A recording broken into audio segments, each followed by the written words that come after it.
के इस वीडियो में विश्व में प्रचलित स्थानांतरित कृषि, जिसे झूम कृषि के नाम से भी जाना जाता है, उन्हें अलग अलग स्थान पर अलग अलग देश में किस नाम से जाना जाता है। यह स्टैटिक जीके का एक बहुत अच्छा खासा प्रश्न है और कई बार प्रतियोगी परीक्षाओं में पूछ लेता है। इसमें कुछ 7-8 लगभग स्थानांतरित कृषि के नाम हैं और उनसे संबंधित देश हैं। तो उसी के क्रम में आइए देखते हैं। पहला है झूमिंग कृषि, उत्तर पूर्वी भारत में किया जाता है। मिल्पा मैक्सिको, रोका ब्राज़ील, लदांग मलेशिया में, यानी मलेशिया में स्थानांतरित कृषि को लदांग कहा जाता है। तो अगर बात करें स्थानांतरित कृषि किसे कहा जाता है, तो स्थानांतरित कृषि किसी भी स्थान पर कुछ समय के लिए किया जाता है। कुछ समय के बाद उस भूमि को छोड़ दिया जाता है और दूसरी भूमि पर कृषि किया जाता है। तो किस प्रकार किया जाता है, यह जंगलों को काट कर जला देते हैं।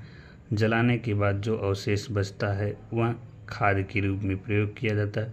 उसमें कुछ में कृषि कार्य किया जाता है और वे कृषि कार्य जनजाति अधिकांश स्थानों पर करती हैं।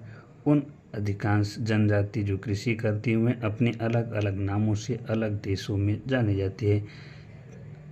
अस्चेना श्रीलंका, मोस्ले जायरे, तमराई थाईलैंड और हिमालय पट्टी में जानी जाती है। ये भारत की विश्व की कुछ प्रमुख स्थानांतरित कृषि हैं।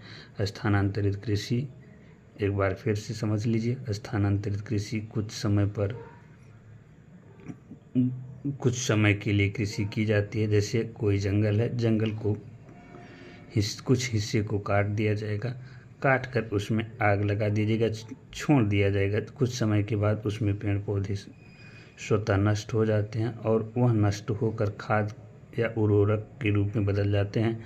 उन भूमि पर कृषि कार्य किया जाएगा। कृषि कार्य करते समय उसमें जब उर्वरक शक्ति कम हो जाती है या उपजाऊ कम होने लगता है तो आदिवासी कृषक जो होते हैं वह उस भूमि को छोड़कर दूसरे भूमि खोजने लगते हैं और इस प्रकार दूसरी भूमि में यही प्रक्रिया करते हैं। इस प्रकार की जो कृषि प्रचलित है उसे स्थानांतरित कृषि कहा जाता है।